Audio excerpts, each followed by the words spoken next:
The Nepalese Civil War began on February 13, 1996. It was brutally prompted by a series of attacks by the Maoist faction, a group of people who aimed to create a democratic communist state. This group was led by a Nepalese man named Pushpa Kamal Dakal, who was known by the alias Prachanda. These attacks were targeted on police posts in the northern districts of Ropa and Rakum, and the southern district of Sentuli.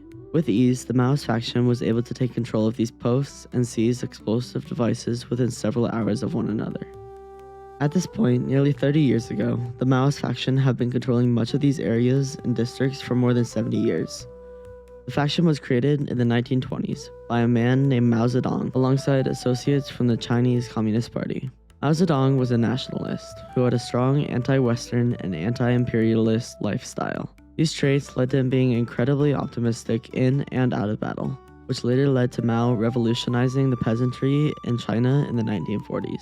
This lifestyle of Mao Zedong was carried out in the Nepalese Civil War by the Maoists in Nepal. The Maoist Party primarily sources their weapons from military and police posts and camps, which commonly had stashes of explosive devices and lethal weapons.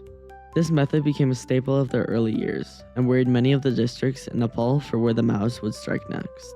Many people during this time were imprisoned due to their connection with Maoism. An attendee to a Maoist-led cultural outreach program was one of the many cases. Mira, a 12-year-old girl at the time, was arrested for association with the group in 1999. During her months of time in custody, she was beat and raped in the hands of police. She stated after the war that I was beyond recognition. My face was swollen, my body was swollen. My womb keeps hurting, my body keeps hurting. Sharing these experiences shined a light upon sexual assault survivors during this time, and it was clear to Mira that she was not alone. Another victim, named Devi Katka, was taken by police at the age of 17. In custody, the police questioned Devi, demanding information about her brother's whereabouts. After refusing to give up information, she was brutally beaten and raped by the officers. Now, at 45 years of age, it is Devi's goal to rally and help assault survivors campaign for justice. These are just two cases of sexual violence during the Nepalese war and conflict. There's still many cases of rape and beatings that are left undiscovered for various reasons, and many victims of this violence are still recovering from these traumatic experiences. Some even have stated that they will never forget what happened to them as a result of the conflicts. Then, on June 1st, 2001, a royal massacre broke out, with Crown Prince Dipendra open firing and murdering his father, mother, sister, brother, and immediate family members before ending his own life.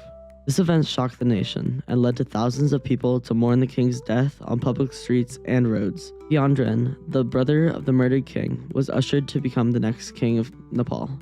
This event majorly affected how communities and civilians view the royal family. Even to this day, there's suspicion and rumors spreading that is not in favor of the royal family. All of these events eventually led to the Prime Minister of Nepal, Dwela, to remove all elected officials and bodies, fearing a vote of no confidence against him. A month later, on October 4th, 2002, Gyanendra officially suspended the democratic phase of the nation, which began in 1990.